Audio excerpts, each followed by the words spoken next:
आप देख ही रहे हैं श्री हनुमान जी महाराज हैं सिद्ध के रूप में।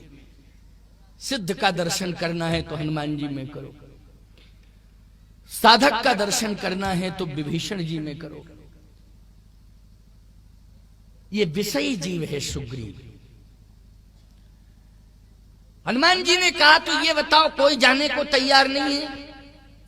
कहा नहीं, कोई तैयार नहीं है जाने को। हनुमान जी ने कहा अब समझ में बात आ गई कि परिवार संसार में कौन है तुम्हारा? सुग्रीव बोला समझ में आ गया, लेकिन वो काल तो चला ही आ रहा है, उसको रोको तो।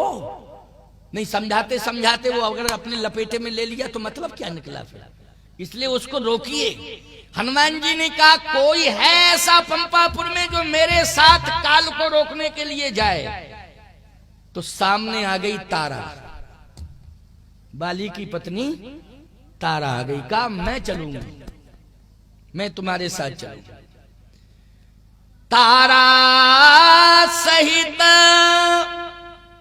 जाए हनुमाना। बोलो हनुमान जी किसको साथ लेके गए? तारा को। ये तारा की हिम्मत कैसे पड़ गई?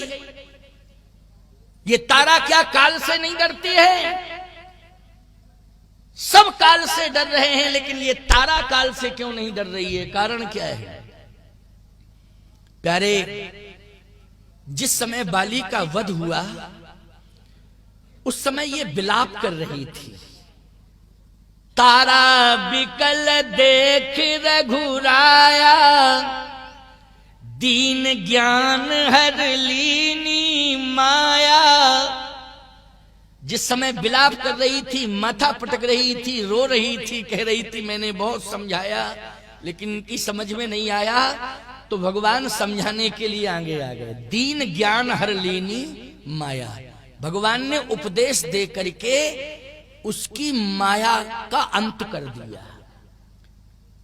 याद रखना, मौत से वही डरते हैं, काल से वही डरते हैं जो माया से ग्रसित होते हैं। स्पष्टीकरण हो गया? जो माया से ग्रसित होते हैं वही जो है काल से डरते हैं, वही मौत से डरते हैं। लेकिन याद रखना, तारा की माया का हरण किसने कर लिया? भगवान के उपदेश ने। बोलो माया का दीन ज्ञान हर लीनी माया। इसका मतलब है कि वो माया के बंधन से मुक्त हो गई। कौन? तारा। और माया के बंधन से जो मुक्त हो जाता है वही भगवान का भक्त हो जाता है। और जो भगवान का भक्त हो जाता है वो कभी काल से डरता ही नहीं है प्यारे। इसलिए तारा अब काल से डर नहीं रही है। मैं कहता हूं वहां तारा को भगवान ने ज्ञान देकर, राम जी ने ज्ञान देकर, श्री राम ने ज्ञान देकर माया के बंधन से मुक्त कर दिया है। इस घोर कलिकाल में राम कथा का उपदेश सुनकर आप सब माया के बंधन से मुक्त हो जाएंगे और भक्त होकर के भगवान से मिलेंगे, ये विश्वास है। लेकिन राम कथा के सिद्धांत पर चलते रहना, चलते रहना, इससे इधर उधर मत होना। अगर इधर उधर भटक गए तो सब बेकार हो जाएगा। चलते रहना बस। तारा ने कहा मैं चल रही हूं साथ में। तारा साथ में जा रही है। तारा सहित जाए हनुमाना, चरण बंद प्रभु सुजस बखाना।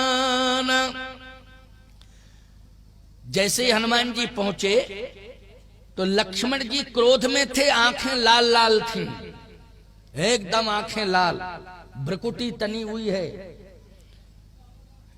हनुमान जी ने कहा कि इनको नियंत्रित कैसे किया जाए।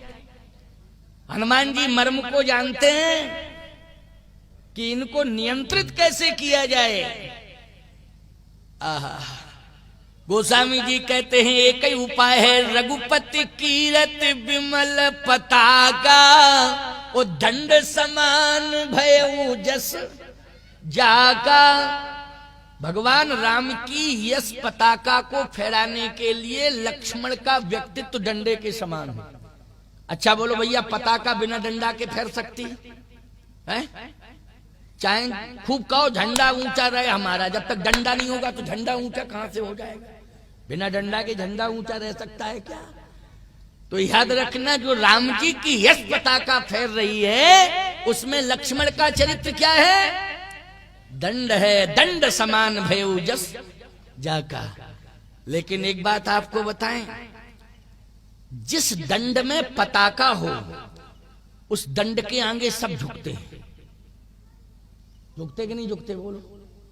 और यदि पताका हट जाए तो उस दंड के आगे लोग झुकते नहीं है, फिर भागते हैं।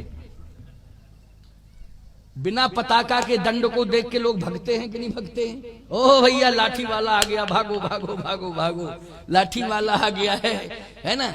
और जिसमें झंडा लग जाता है दंड में, डंडे में झंडा, ईमानदारी से बताओ भयमुक्त हो जाता है वही व्यक्ति कि नहीं? और वहीं सिर झुका लेता है, झुका लेता है कि नहीं? बस यही तो बात है। याद रखना, बिना झंडे के वो दंड उद्दंड है उद्दंड के नहीं? क्योंकि झंडा हट गया, अब स्वतंत्रता आ गई। लेकिन झंडा यदि है तो वो दंड क्या बात है, बंधनीय हो गया कि नहीं? सावधान, इस शरीर को भगवान से जोड़े रहना। अगर ये शरीर तुम्हारा भगवान से जुड़ा रहेगा तो सारी दुनिया तुम्हारे सामने आकर के नतमस्तक हो जाएगी। यही प्रभाव है भगवान के स्वरूप का, भगवान के दिव्यतम भक्ति के प्रभाव का। यही है, भगवान से जुड़े रहो तो सारी दुनिया नतमस्तक हो जाएगी, और भगवान से दूर हुए तो उद्दंडता आ जाएगी कि नहीं? उद्दंडता। अनुशासन ये क्या करता है? झंडा अनुशासन देता है। बोलो देता है कि नहीं देता है? अनुशासन देता है, और इतना बड़ा अनुशासन देता है कि राष्ट्रपति भी उस तिरंगे झंडे के आगे झुक जाता है। बोलो इतना बड़ा अनुशासन है, किसमें है? झंडे में है कि नहीं? तिरंगा झंडा फहरा रहा हो वहां राष्ट्रपति, और छोड़िए भारत के राष्ट्रपति की बात छोड़िए, यदि भारत में कहीं किसी देश का राष्ट्रपति आ जाए, लेकिन नियम यह है कि उस तिरंगे झंडे के आगे झुकना पड़ेगा। ये सिस्टम ही है, ये नियम है, झुकना पड़ेगा। इसका मतलब यह है भैया कि झंडे में भगवान का वास है। किसका वास है? भगवान का वास है। एक सज्जन कहने लगे, महाराज तिरंगे झंडे में भगवान का वास है। हमने कहा तिरंगे में भी भगवान का वास है। एक तो राष्ट्र है, राष्ट्र का प्रतीक है वो ध्वज, इसलिए राष्ट्र हमारा, भगवान ही राष्ट्र, राम ही राष्ट्र, राष्ट्र ही राम है। हमने कहा एक भाव तो ये हुआ। बोले नहीं, जैसे झंडे में अगर हनुमान जी बन जाते, भगवान विष्णु बन जाते, राम जी बन जाते, कृष्ण जी बन जाते, लेकिन तिरंगे झंडे में तो 3 रंग हैं और बीच में एक चक्र बना हुआ है। बोले, हमने कहा तुम्हारी आंखों पर पट्टी चढ़ी है अज्ञानता की। बोले कैसे चढ़ी अज्ञानता की पट्टी? हमने कहा तुम्हें उस तिरंगे झंडे में भगवान दिखाई नहीं दे रहे हैं। बोले महाराज जी कैसे? हमने कहा वो चक्र ही सुदर्शन चक्र है। वो चक्र क्या है?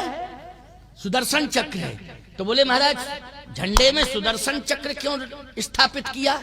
हमने कहा इसलिए कि जो हमारे भारत की एकता अखंडता को नष्ट करने की कोशिश करेगा, सुदर्शन चक्र उसको नष्ट कर देगा सदा सदा के लिए। भगवान की कृपा है भारत के ऊपर। क्यों भाई? सुदर्शन चक्र ही तो काम करता है। जो हमारे भक्तों पर आक्रमण करे, भगवत संबंधी व्यवस्थाओं पे आक्रमण करे, तो भगवान का चक्र सुदर्शन उसकी पंचायत निपटा देता है कि नहीं निपटा देता? बोलो, ये भगवान विष्णु का सुदर्शन चक्र है। इसलिए भारत की रक्षा करने के लिए ये तिरंगे झंडे के मध्य स्थापित किया गया है।